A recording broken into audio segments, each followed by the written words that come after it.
Hello, friends, and welcome to lesson 2 of our Apples and Pumpkins story.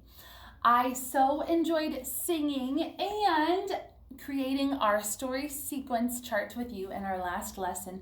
Today, we're going to review Apples and Pumpkins with its story elements and then play a fun game called Comprehension Ball. So, let's get started.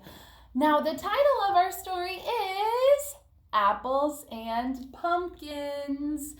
And remember, the author is a mother named Anne Rockwell. This is her name, Anne Rockwell.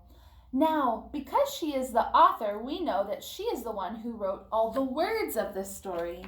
But something very special about this book is that it is written and illustrated by a mother, Anne, and her daughter, Lizzie. So Lizzie Rockwell is the illustrator. That means that she drew all of the pictures for our story, which I just think is lovely that they have a mother-daughter team that they can write stories together, and they have written many over the years. So let's read Apples and Pumpkins one more time.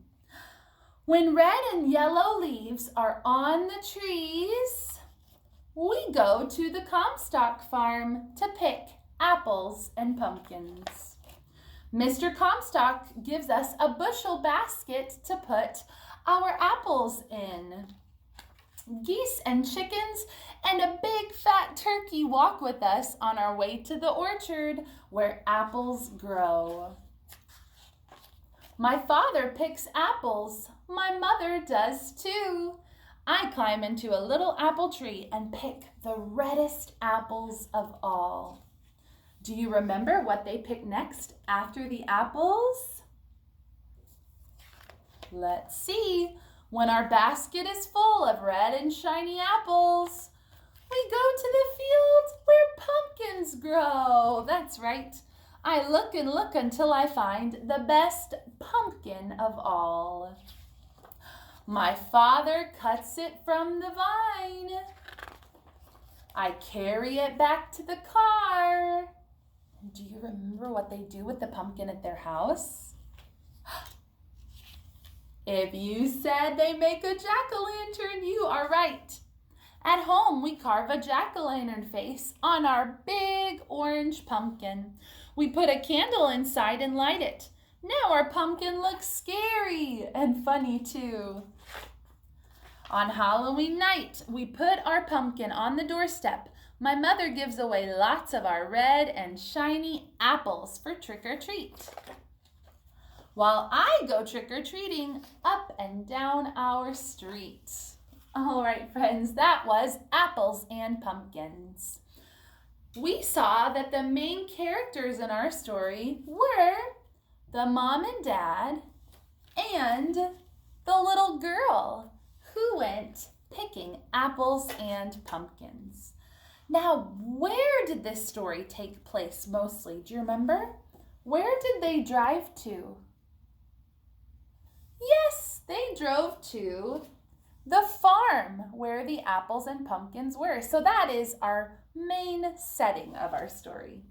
Okay, now I think we're ready to play Comprehension Ball. We're gonna throw up the ball, and wherever my right thumb lands, that is the question or sentence starter that we're going to answer. Are you ready? Let's give it a shot. See if I can throw it really high.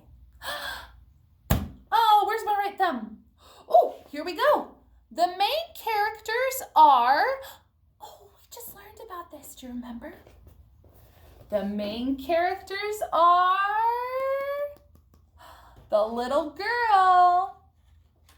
And who else? Because remember, the characters refer to the people or animals in the story. So, the girl and who else was in the story? Who are the other characters? Yes, her mom and dad. So the mom and dad and the little girl are the main characters. Okay, let's throw it up again. Woo! This says, in the beginning. What happened in the beginning of the story? Let's see. We can use our sequencing chart to help us. Here's the beginning. What happened in the beginning? The family drove to the farm. Awesome. Okay, let's throw this up again. Oh, here we go. At the end. What happened at the end? Let's see. Oh, they went trick-or-treating at the end. Okay, let's do one more round. Ready? Let's throw it up really high. Oh, the setting was. Okay, do you remember? Where did the story take place? Where did the family go? They went to the farm. Yes. Friends, thank you so much for reading and playing Comprehension Ball with me. I'm excited to see you next week as we learn more about pumpkins. Bye-bye.